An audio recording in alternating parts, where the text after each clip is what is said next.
Hi, I'm Chris from Airwindows, and I have a new plugin and an update on how things are going at the moment with some of my projects.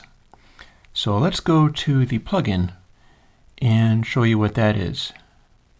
As you can see, this is a plugin called Beam. And here's the thing.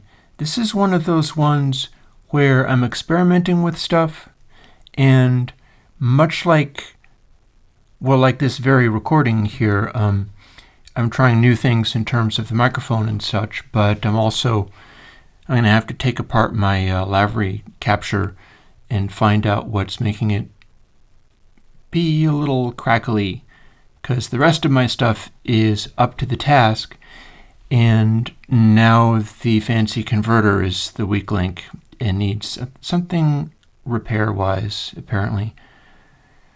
Well, as far as today's plugin, this is another wild experiment. This is off into the weird zone. As you can see, this is called Beam. And what Beam does is it's kind of like Dark. It is a word length reducer, but it's not actually doing the same algorithm quite. You know how I was talking about something like Dark is taking the audio, and rather than word length reducing with noise, instead what it's doing is it's word length reducing to provide the maximally flat trajectory for emphasizing low frequencies, because low frequencies are smooth, flat trajectories, whatever direction they're going, and they don't want to diverge from that. And that's how Dark works, and Dark has been working pretty well for people. Here's the thing. Beam does something similar to that, but weird. What Beam does, like imagine a triangle wave. Supposing you had music that was based on triangle waves, you would have a full scale in which the largest frequencies tended to be like triangle-y. And that meant that from peak to peak, it would go kind of from one to the other at the same rate each time. And if you had a higher frequency and it was balanced to be the right level relative to the low frequencies, it would be smaller rather than taking up the full scale. And that also would be the same angle. So I think you see where I'm going with this. Beam does word length reduction to maximize a particular angle, and the focus control sets what angle it wants to find. If you were making a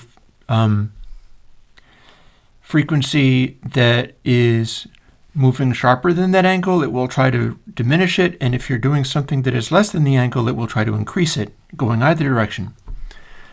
So you might well ask, what does this sound like? And here's the thing.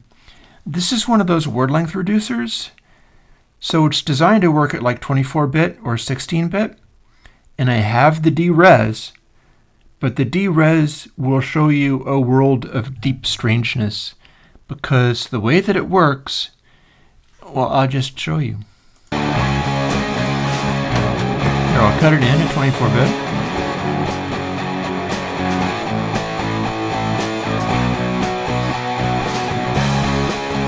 Shut it back off again. And we can go to 16-bit. Off and on. But what you're really looking for me to do is crank up the D-Res.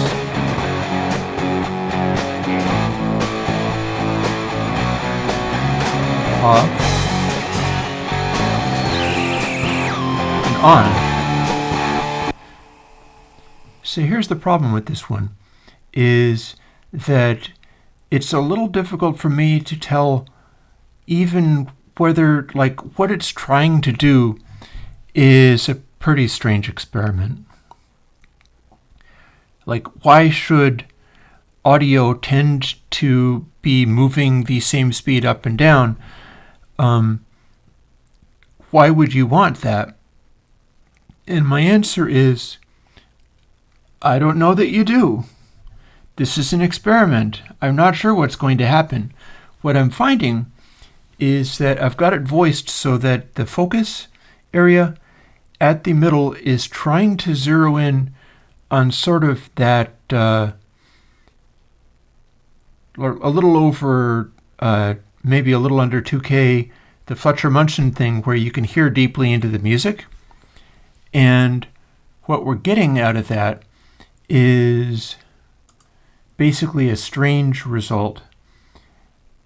It sounded to me as if you could tweak the focus and highlight different colors in the sound. Like the middle, you'd hear deeply into the mid-range, lower it a little bit, and it starts to bring out lows because it's trying to favor slower angles.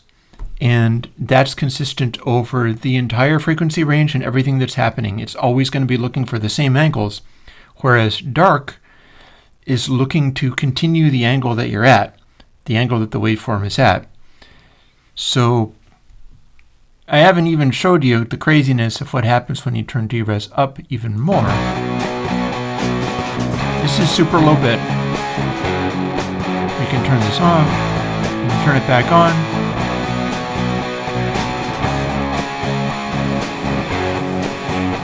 This is beyond super low bit.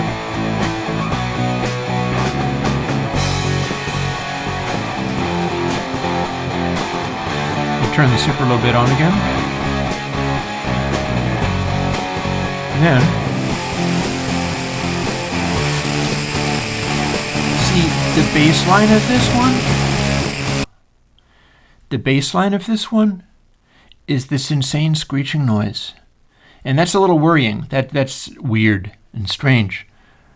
And yet, when not running at those levels, it seems to do a thing. So let's experiment a little further.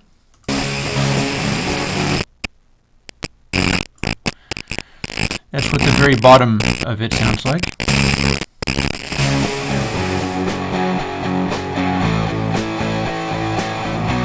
And you can almost hear that the background noise there also sounds kind of active. It also sounds like something's going on.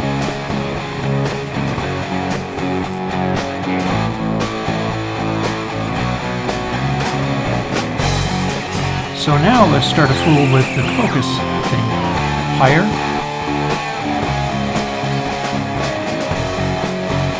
It sounds almost like it's bringing out the cymbals in this way. And remember, this is very low bit.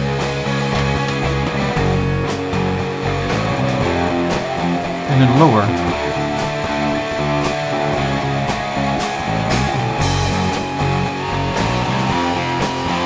And that one feels almost like it's bringing out kick drum stuff. Like I hear a little bit more of the super lows here, whereas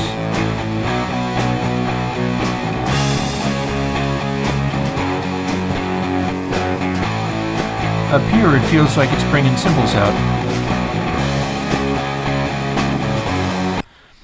But again, this is not an EQ. This is a word length reducer. It's a quantizer. And not only that, it doesn't care what a frequency is. It's only trying to make the waveform go at an either positive or negative angle. That's all it's trying to do. There is no coherent reason for it to be trying to do that. It was an experiment. So this is a true weirdity.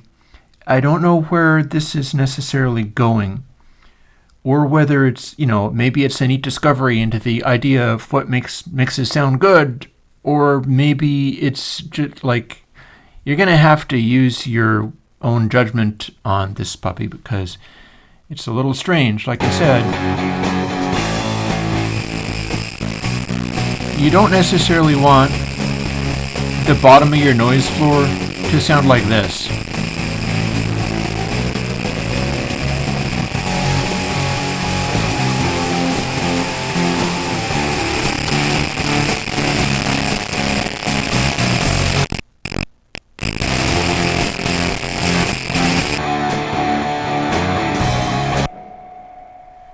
Mind you, you don't necessarily hear any of that at the normal levels. I mean, especially now that my library is misbehaving, you're hearing the capture on my mic.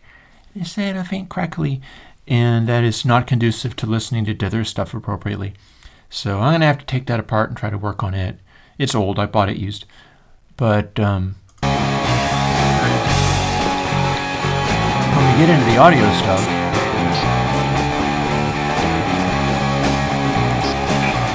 let me pull it back even a little bit. You can hear that the background on the reverb and such gets a little weird. You lower it down.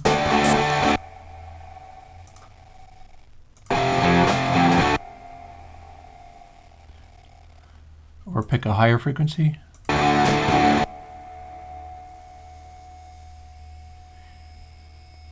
You can hear how it's plainly different each time, but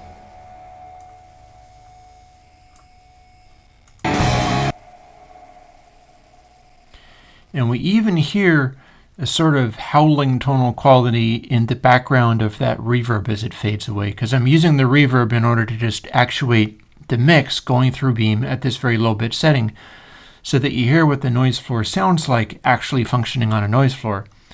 Again, at like, I don't know, 4 or 5 bits, something like that. And it does sound like a faraway reverb tail. You compare that with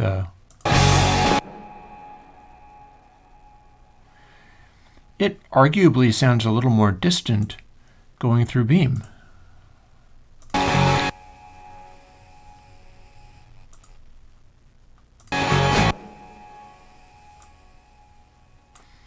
We can set it to a lower frequency and brighter.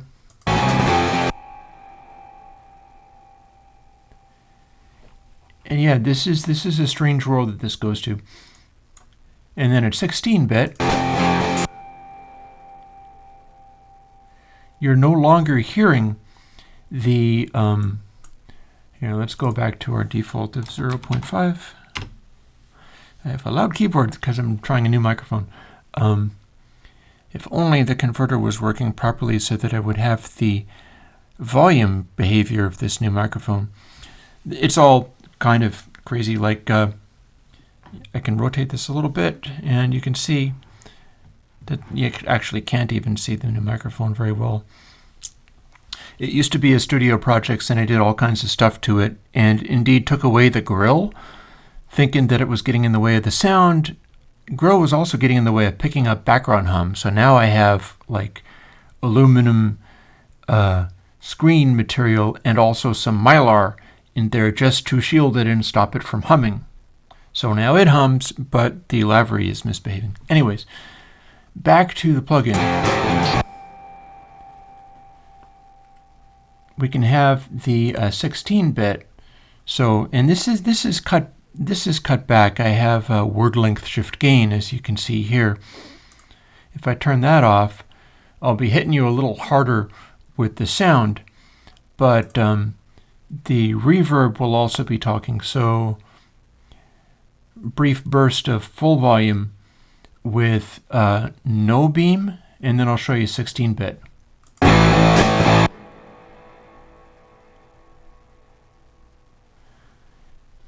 And that is full resolution, and this is with beam.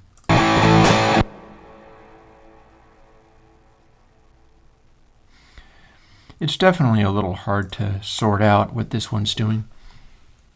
But the idea is this is an experiment in what you can do with word length reduction in a more unusual way.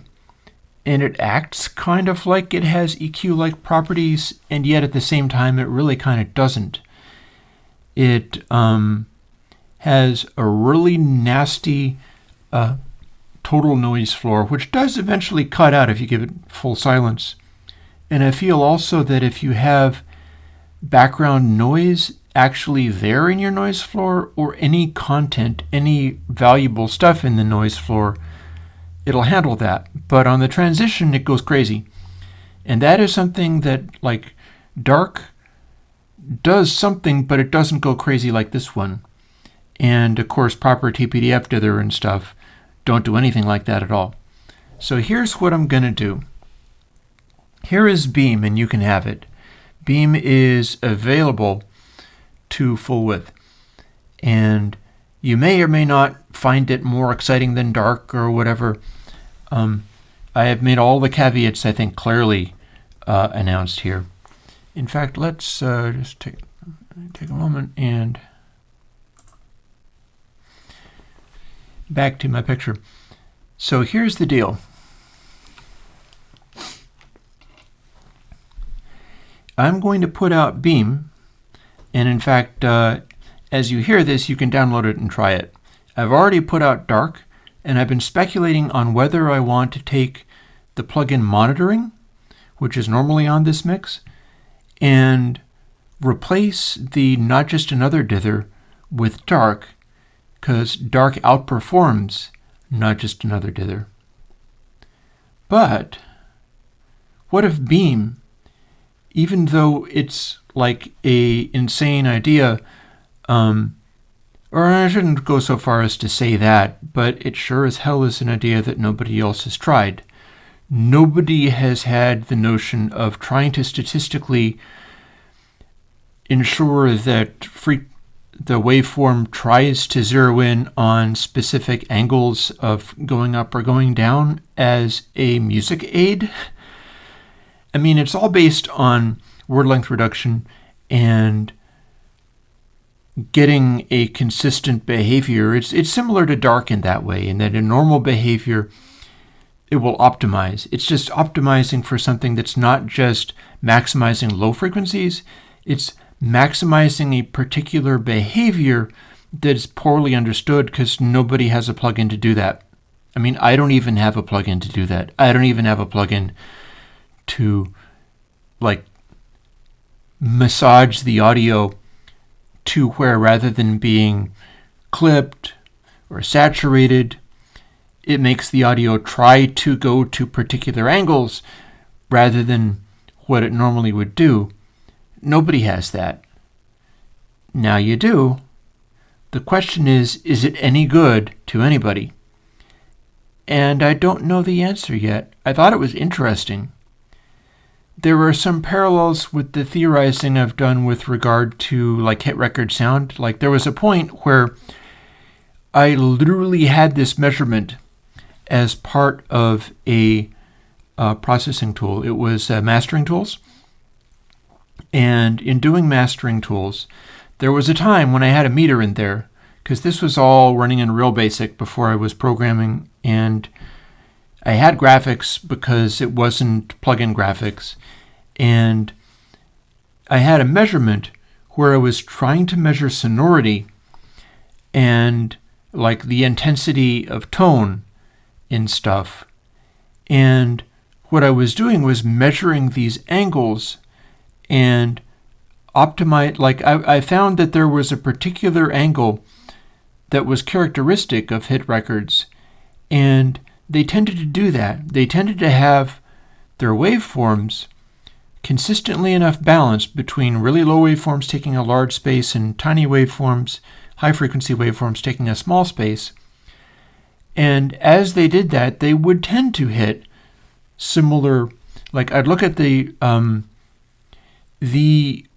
hit record waveform looked at in a 2-track editor looked kind of pyramidy. It looked kind of triangle-y. Like there was a lot going on in terms of consistent direction.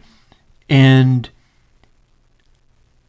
although I could not explain that, I could measure it.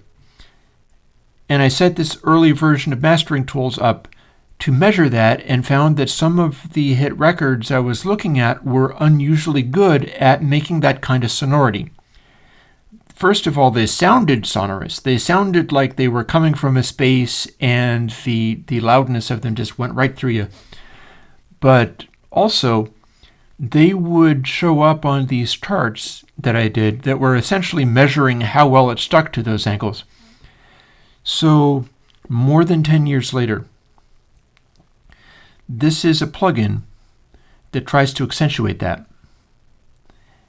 And again, I don't know whether that's any use to anybody, but I'm interested in people's reactions, because I'm not going to come around and say, here's my new plugin Beam, and it gives you hit record sonority, such as the best. I'm not going to say that. I don't know that.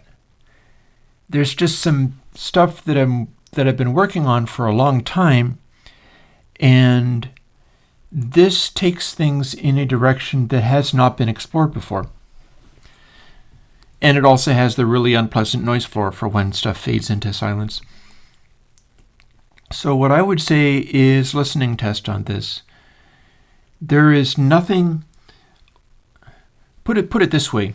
If you were going to truncate, the noise floor would be worse. The ugly noises this makes at the noise floor are significantly better than the ugly noises of truncation, because truncation, especially if you're just around 0 and it lets it go between the least significant bits, has a quality of just continuing a horrible noise at all times, whereas this goes through a horrible noise phase and then cuts out.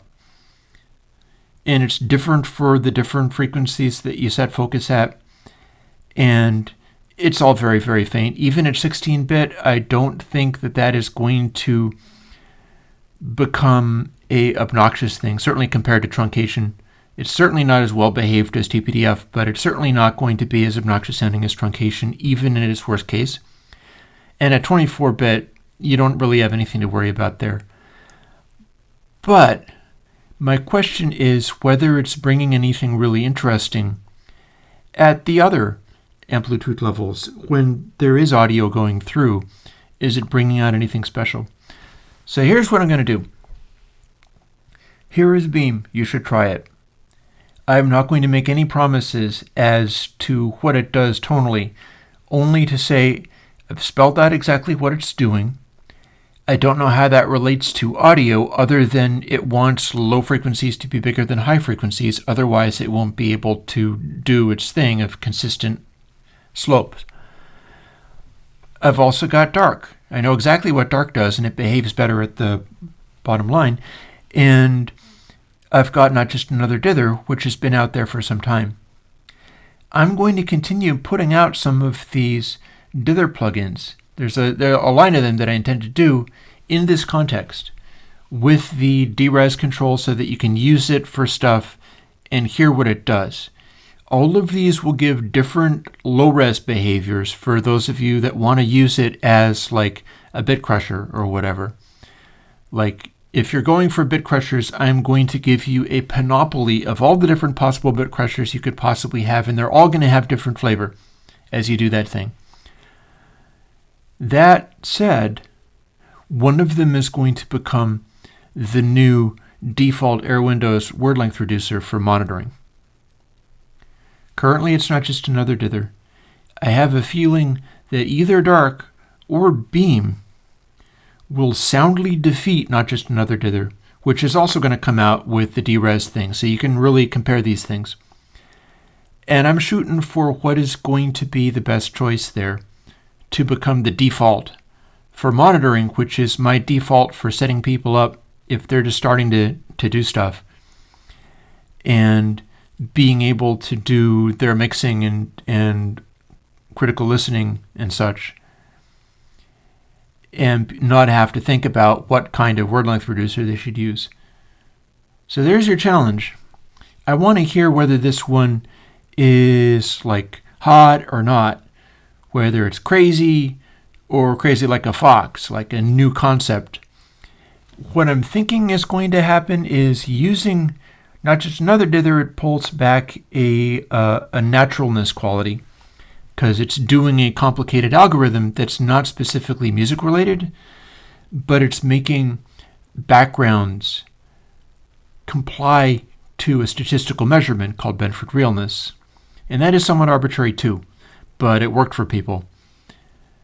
Dark does the same thing while trying to make the background as black and treble-free as possible. Not trouble-free, treble-free. And again, Beam is trying to make the entire music go at specific angles. And the angle is adjusted by focus. I think 0.5 zeroes in on sort of the Fletcher-Munson sensitive ear zone. But you can also go higher, you can also go lower, and it seems to accentuate stuff in a way that's difficult for me to explain how that works, other than to say back in the day in mastering tools, I tried to do a measurement of this, and hit records had more of it. That's as far as I can go. These are untraveled terrains here, and there's not much I can do about that. I refuse to stop traveling these terrains, but I also refuse to make elaborate claims about what you're bound to get, because if you tell people that, then they'll believe that they're hearing it, and I want you to listen more critically. And I'll be doing the same, and eventually we'll work out what needs to live in the monitoring plugin. And by the time we've done that, everybody will have a whole collection of dithering and word length reduction plugins that also work as bit crushers. And I think that'll be plenty useful for people too. As far as other things, since this is going really, really long and it's getting late because I was working on all this technical stuff, I'm working on other stuff. Here, I am working on the concept of making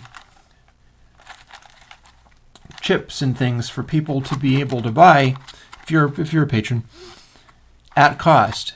And here is the latest in terms of, I've been working out how I can take this, and because I can't be buying packaging if I'm getting rid of computer chips and things at cost that I was able to get in larger quantities than you.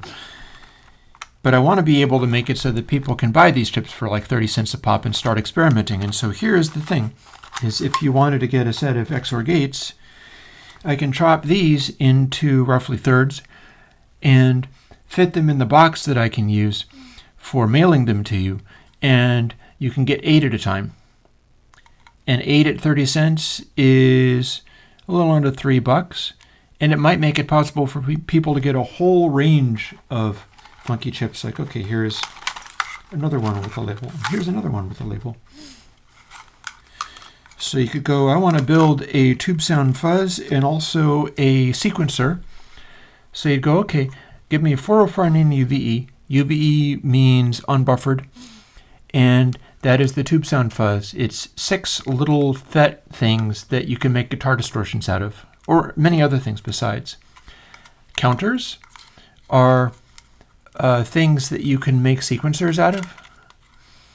And so you wire one of those up, start feeding it pulses, and you start getting different things on the different outputs. Like it'll go 1, 2, 3, 4, 5 on the different outputs. So you can make a sequencer out of that, and it's a 30-cent chip. And XOR gates, you can use that to do interesting things with like simulated cymbal sounds, like a sort of funky, I want to call it ring modulator. Maybe it's not quite ring modulator. Basically, some of your old artificial Roland sounds or Boss or whatever is you can do those when you feed square waves into XOR gates. And you should be able to get all of these chips plus ones to use if you break the first one for super cheaply. You shouldn't have to drop like $30 to get 100 of them if you're not going to use 100 of them. Like I haven't even used 100 of my first 4049 UBEs, and I started buying those many, many years ago. And I have not used up all of the initial parts because when you get a bunch of things, you don't have to use all of them. So this is what I'm setting up. I'm going to see whether I can make that happen for people. And that's exciting to me. That is a further Patreon goal. Like if I get to the stage where I start doing that, I'll start doing that. And that's been keeping me busy. So what I'm going to do is say goodbye for now and post Beam. And I'd like to hear more as I continue doing this and as I continue putting out word length reducers as to which one really wins. Because I think I've beat Not Just Another Dither now. I think that what I'm doing now is better than Not Just Another Dither. And it's possible that Dark is just plain better than not just another dither, because it's doing a thing that is also trying to get a result, but it's a more audio related result, in that it's just like wipe out all the highs. I want as little background noise as possible. I want it to be dark. And Beam is back into that zone of it's getting a result, but it's somewhat arbitrary defined. And we will, I guess, just see how that works. And I'm looking forward to people's reactions. Because maybe this is something. I can't really be sure. It's somewhat arbitrary, but maybe this is something. And if it is, well, join my Patreon if you haven't, or like add $20 a year if this is indispensable to you. But regardless, here you go. It's yours to try and fool with. And if it does turn out to be something that you like experiment with all the different ways of using it, certainly. If it does turn out to be something that you like, you're welcome. Thanks. I'll talk to you later.